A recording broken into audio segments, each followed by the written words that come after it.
ओम शांति। आज 28 अक्टूबर 2023 है। प्रभु चिंतन और स्वचिंतन किसको कहा जाता है और प्रभु चिंतन स्वचिंतन करने से आत्मा को क्या फ़ायदा होता है, आइए आज के स्लोगन द्वारा जानते हैं। स्वचिंतन और प्रभु चिंतन करो तो व्यर्थ चिंतन स्वतः समाप्त हो जाएगा। स्वचिंतन अर्थात अपने निजी गुणों और शक्तियों के बारे में चिंतन करना, न केवल चिंतन करना लेकिन उसके स्वरूप बनने की शक्ति अपने अंदर धारण करना और उसी स्वरूप के आधार से व्यवहार करना और उसी व्यवहार से ही अपने अंदर की कमी और कमज़ोरी जो खामियां हैं उसे निकालने का पुरुषार्थ करना, इसी को कहा जाता है स्वचिंतन करना।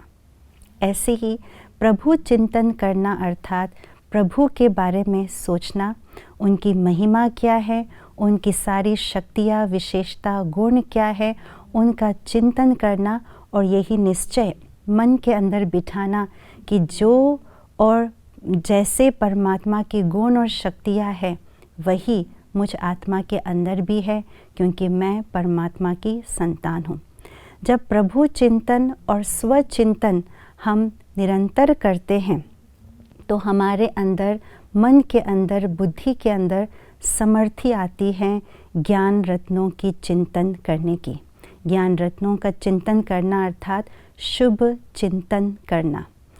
शुभ चिंतन, ज्ञान रत्नों का चिंतन उसको कहा जाता है जब रचता और रचना के बारे में हम अपने मन बुद्धि के द्वारा चिंतन करते हैं। परमात्मा जो ज्ञान का सागर है, उस ज्ञान के सागर के लहरों में लहराते हुए धीरे धीरे तले पर जाना, इसको ज्ञान रत्नों का चिंतन कहा जाता है। एक है ज्ञान रत्नों का रिपीटेशन, उसको रिपीट करना, एक है उसकी गहराई में ज्ञान रत्नों की रमणीकता को अंदर स्वरूप में धारण करना।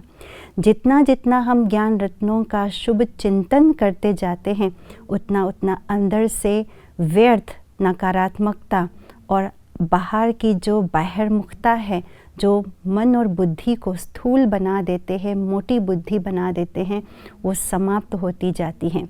इसीलिए स्वचिंतन यानी स्वयं की गुणों और विशेषता और प्रभु चिंतन यानी प्रभु की शक्तियों की, विशेषताओं की, उनकी महिमा की चिंतन करने से जो परमात्म ज्ञान है उसको सहजता से धारण कर पाते हैं और उसी के चिंतन से हम सभी व्यर्थ बातों से स्वयं को मुक्त कर पाते हैं।